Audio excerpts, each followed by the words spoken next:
Bonjour, notre quatrième recommandation concerne l'arrosage.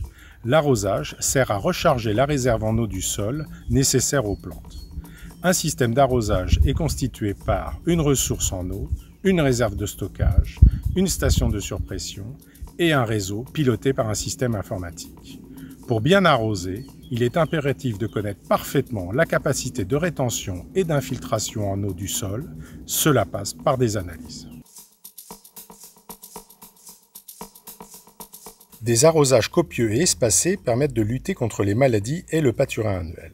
L'arrosage matinal est idéal car il permet au gazon de ne pas rester humide toute la nuit.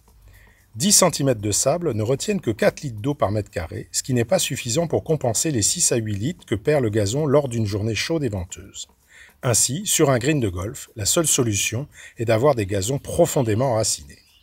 Le sol doit être décompacté régulièrement pour permettre à l'eau de pénétrer profondément et ainsi augmenter la réserve disponible pour les plantes. L'arrosage manuel, localisé, permet de ne pas relancer un cycle complet et d'économiser l'eau.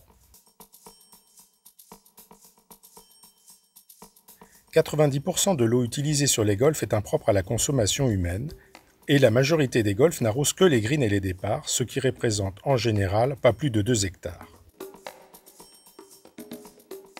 Dans les conditions sèches, certaines fétuques sont capables de rentrer en dormance tout en conservant leur qualité. Des capteurs autonomes implantés dans le sol permettent de connaître la quantité exacte d'eau utilisable par les plantes.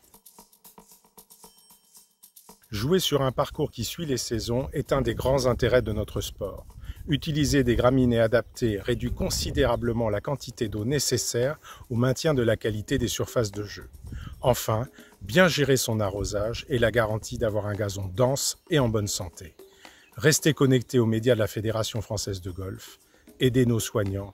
Restez chez vous.